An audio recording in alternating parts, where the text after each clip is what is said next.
বসে থেকে থাইল্যান্ডের মতো ভিউ নিতে গেলে কোথায় যেতে হবে বলেন তো? আজকে আমরা থাইল্যান্ডের ভিউ পেতে চলে গেলাম বিউটি পার্ক অ্যান্ড রিসোর্ট। এটা হচ্ছে বগুড়া জেলার শিবগঞ্জ থানার অন্তর্গত গুজিয়ারহাট গ্রামে। এটা গ্রামীণ একটি পার্ক। তারপরেও মার্শাল্লাহ এত বেশি সুন্দর আর এত বেশি কিউট ছিল যা বলার বাহিরে। মার্শাল্লাহ আমাদের অনেক বেশি ভালো লাগছে। আর আপনাদের কেমন লাগবে জানি না। অবশ্যই ভিডিওটি ভালো লাগলে লাইক দিয়ে আমাদের সাথে থাকবেন। তো দেখতেই তো পাচ্ছেন এত সুন্দর একটি জায়গা, এক কথায় অসাধারণ। কি বলবো? এটা মানে যে বর্ণনা করে কাউকে বোঝানো যাবে না। মানে এক কথায় অসাধারণ। তো দেখেন আমরা এখন চলে আসলাম পার্কের ভিতরে। আসার পরে ১ম এ যে দৃশ্যটা দেখতে পেলাম আসলে কি বলবো রে ভাই! অসাধারণ আর মন মাতানো। এত সুন্দর একটা জায়গা।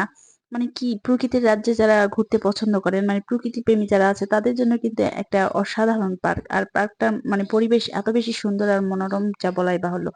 তো যাই হোক আমরা বৈকাল বেলা গেছিলাম যেহেতু এখন গরমকাল আর এই গরমের সময় কিন্তু বৈকালে এই জায়গাগুলো এত বেশি সুন্দর থাকে কি বলবো আর মানে এক কথায় বাতাস চারিদিকে খুব সুন্দর মানে সবকিছু মিলে অসাধারণ আর এখানে বিভিন্ন ধরনের রাইড আছে দেখতেই তো পাচ্ছেন এত বেশি রাইডগুলো কিন্তু চালু থাকে সর্বদাই আর আমরা যেদিন গেছিলাম সেদিন কারেন্ট ছিল না ভাগ্যক্রমে আমরা কোনো রাইডে উঠতে পারি নাই আর এই জায়গার কথা কি বলবো মার্শাল্লাহ এত বেশি সুন্দর আর এই মাছগুলো তো কিউটের ডিব্বা এক একটা মাছ এত সুন্দর কালারফুল রঙিন মাছে ভরপুর দেখতে পাচ্ছেন চারিদিকে আর এই জায়গাটাও কিন্তু অনেক বেশি সুন্দর কি বলবো এই পার্কটা আসলে উপভোগ করার মতো আপনারা যারা শিবগঞ্জ থানার লোক আছেন বা বগুড়া জেলার লোক আছেন তারা কিন্তু এই পার্কে যেতে পারেন আর আমার কাছে খুব ভালো লাগছে মানে আমাদের কাছে সবার কাছে অনেক বেশি ভালো লাগছে আর তাছাড়া ওই যে বসার জন্য বিভিন্ন জায়গা রয়েছে আর এখানে কিন্তু তাছাড়াও রয়েছে রিসোর্ট প্লাস হচ্ছে সুইমিং পুলে আমরা ঢুকি নাই আর এই রিসোর্টটার পরেই হচ্ছে সুইমিং পুল ছিল আর পাশাপাশি এই যে এই জায়গাগুলো দেখতেই তো পাচ্ছেন এত বেশি সুন্দর যা বলার বাহিরে কি বলবো আর দেখতেই তো পাচ্ছেন